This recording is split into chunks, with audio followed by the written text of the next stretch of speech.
Bismillahirrahmanirrahim. Assalamu alaikum. How are you, students? I hope that all of you are doing fine and staying safe. In our previous lecture of compiler, we discussed about different stages of the translation process that are also called front end. We talked about the analysis stage. We talked about the lexical analysis, where all the characters were scanned and categorized into their relevant categories of identifiers or operators or numbers, etc. We talked about syntax analyzer, which scanned all the output of lexical analyzer and decided that whether it was in accurate syntax or not. Then we talked about semantic analyzer, which decided what is the purpose of the program statement, which decided about the type conversions, and if there is any data type mismatch errors, they are also resolved at that stage. And then we talked about the intermediate code generation, which is actually bridging the front end and back end stages of translation process. Now we are actually going to study the backend processes, and in that we are going to study the synthesis stages. In the synthesis, we would see that how what are the stages in through which the program code is generated, the target file is made, and we would also take a look into the data structure called symbol table. So let us begin. In the phase 5 of compiler translation, code is optimized. I would again refer you to one of your Cambridge question papers in which you people are asked to optimize the code.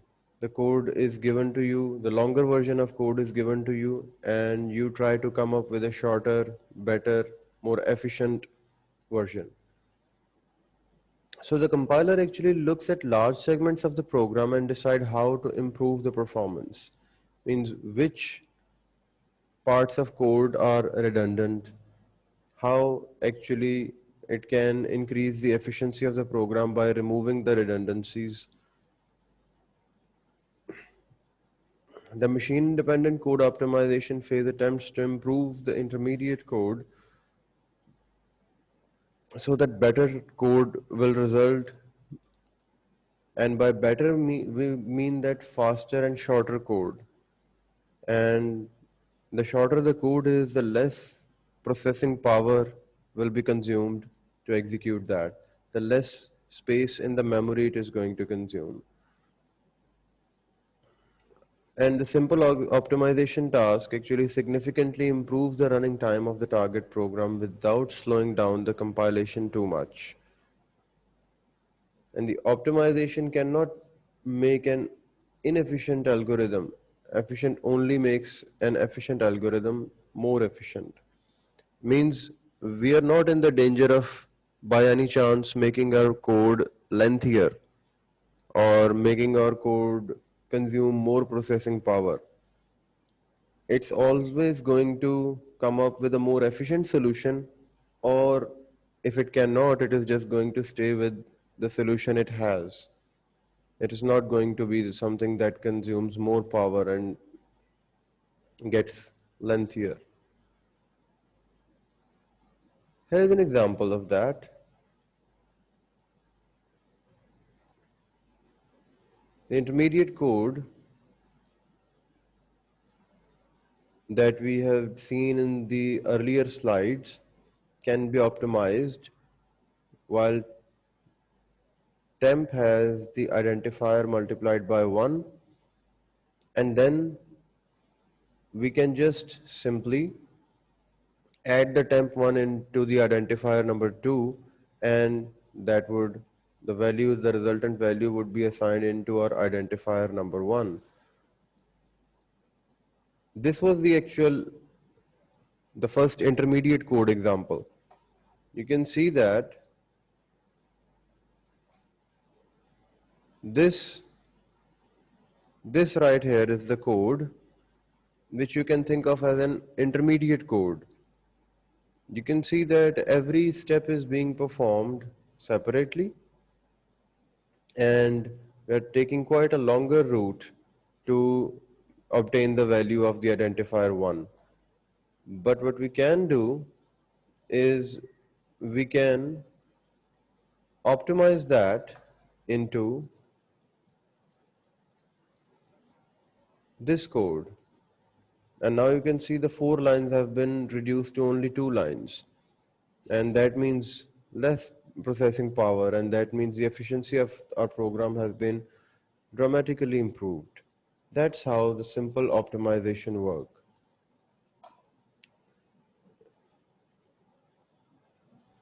You can pause the video and compare the two versions of the code line by line. The phase 6, after the code has been optimized, the phase 6 is to generate the code.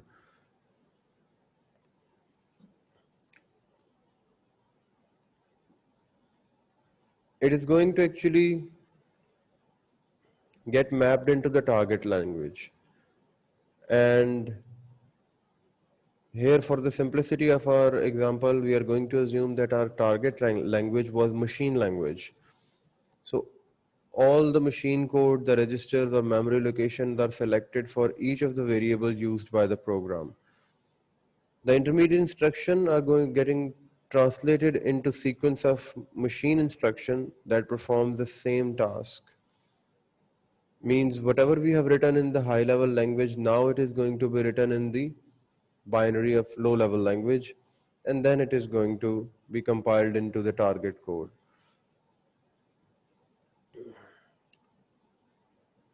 The crucial aspect of code generation is the assignment of registers to hold variable. Which variable is going to go in which register? That is also going to be decided right here. Again, look at the same example that we have been using. Identifier 1 equals identifier 2 plus identifier 3 multiplied by 1. The value that we are calculating on the right hand is being assigned to the identifier 1.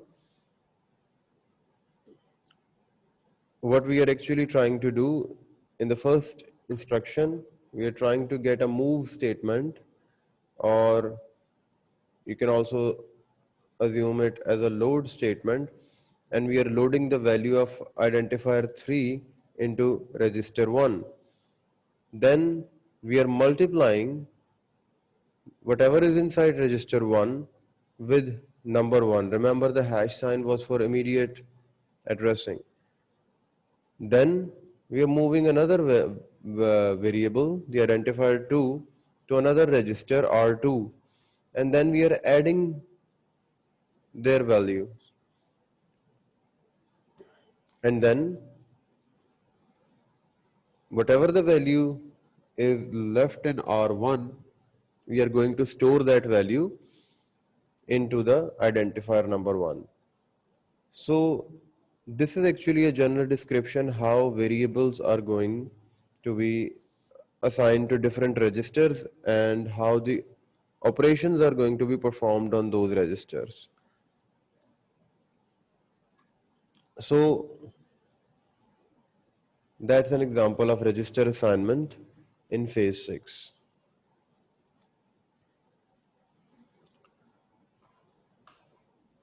This is a diagram which shows the working that we have covered up till now. Our source program is fed into the scanner, and the scanner has first stage of lexical analysis. Then it is fed into the parser.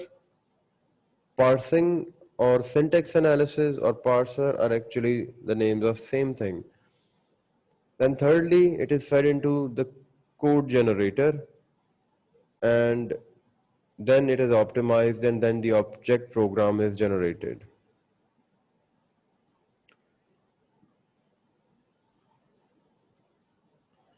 So in phase 3, you have your semantic analysis and code generation, and phase 5 is 4 is code optimization, and then the object file is being generated. We have discussed these phases in individually in detail. So phase 6 phases of our compilers translation process have been completed. Now let's talk about the symbol table management. Symbol table is a special data structure that actually holds each variable name and its attributes. For example,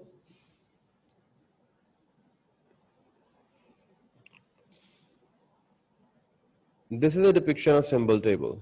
What you can see here is there are variables stored and their attributes are stored. Attributes actually store variables type, their scope means where is the variable valid, if it is a global variable or it is local variable of a structure. Maybe a variable is valid only inside a specific structure like the loop control variable of the for loop, or a local variable of a specific subroutine or a function, or a variable may also be can a global variable which is valid throughout the program. That sort of thing is actually stored in the attribute of the variable. Name of the variable obviously is also stored in the symbol table, and then its token identifier and the attributes are also stored here.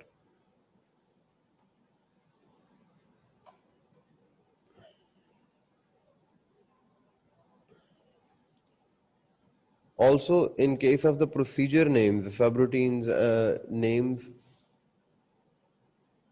the type of the argument and the method of passing each argument means if we are going to pass the argument by val or by ref, that is also stored along with the variable as its attributes. This data structure actually, the symbol table actually allows the compiler to find the record of each name quickly to store the and retrieve the data from the record. So whenever a variable comes up, the compiler would go to symbol table, find that variable out, and then treat that variable according to its attributes. So symbol table actually stores all that data for the compiler's referencing. So whenever the compiler requires something, encounters something, it actually goes to symbol table, which has been prepared through the stages of lexical analysis and syntax analysis and semantic analysis. Compiler actually looks up the variable in the symbol table, and then it is used according to its attributes.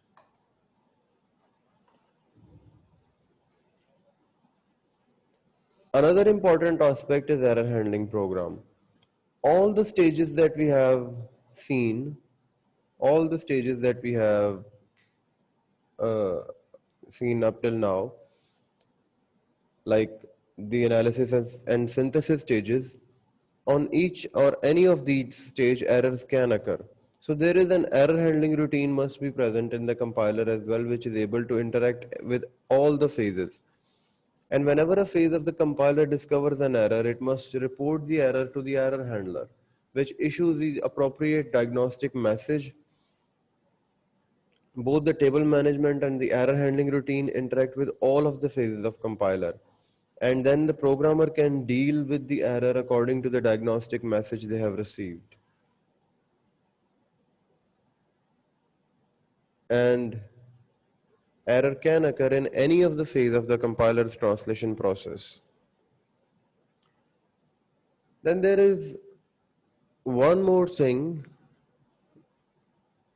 which I want to talk about is one pass and two pass compilers. One pass compiler means that it goes through the code from first line to the last line only once. Means it is passing through the code only once. Now, since it is going through the code only one time, it is not actually producing any intermediate code, or it is not actually optimizing the code. It is just giving us one output of the final code product, and which may not be 100% or which may not be as efficient as possible, because it is going through the code only once. So there is no code optimization, there is no intermediate code generation, there is just one code that is generated through the process of single pass. They are very simple. They can check the code for semantics and syntactic errors, and they're quite faster because they have to go through the code only once. So they are faster than the multipass compiler. They're also called narrow compiler, and the Pascal and C, both languages allow one pass compilation. Then we have multipass compilers.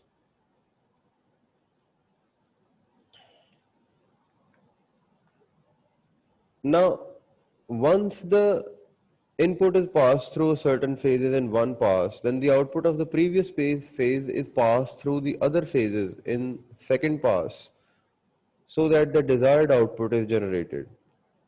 Now, this is the kind of compiler which is going through the code again and again, or which is putting the code through different phases to create the best product, the best or the most efficient code. It is going to create an intermediate code once or more than once. Then it is going to, as just as we seen in the code optimization process, it is going to go through the code again to optimize that. It is also known as wide compiler, and Modulo 2 is an example of a programming language that whose compiler goes through at least two passes.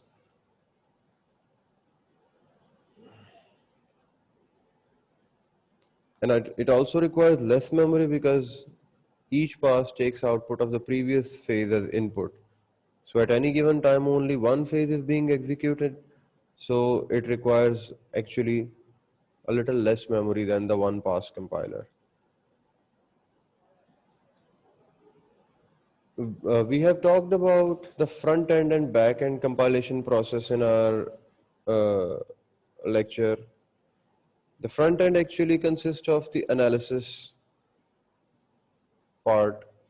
And up till now, the analysis part consists of the lexical, syntactic, and semantic analysis, and lastly, the code generation process. So, this is the front end analysis. Sorry, this is the front end phase of the compilers. The back end phase includes the code optimization and final code generation.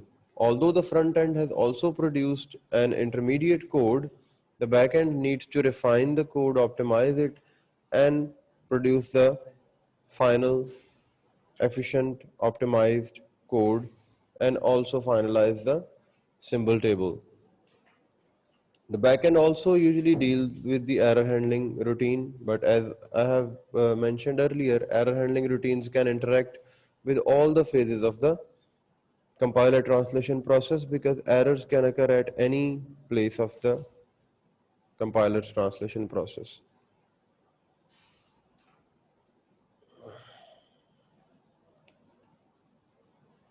So, to put it simply, the front end can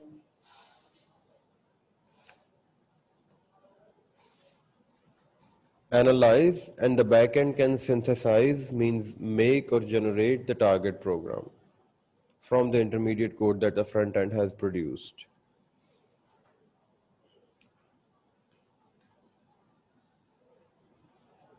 And the front end actually focuses on the source program to do its working. Backend actually focuses on the intermediate code that the front end has generated for it.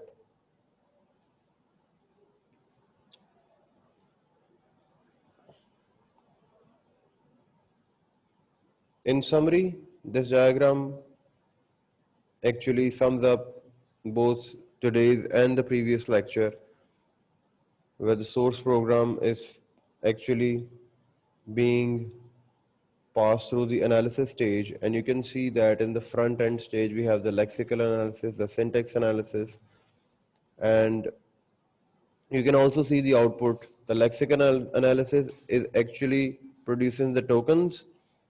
The syntax analyzer is actually making the parse tree or the parsing tree, also called the syntax tree based on the tokens.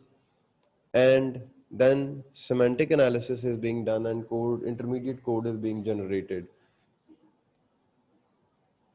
Its output is the abstract syntax tree and the other intermediate form of the code which are fed into the machine independent code improvement, means code optimization, and that actually gives us the modified intermediate form which actually goes make or made as target code. And after the target code has been made,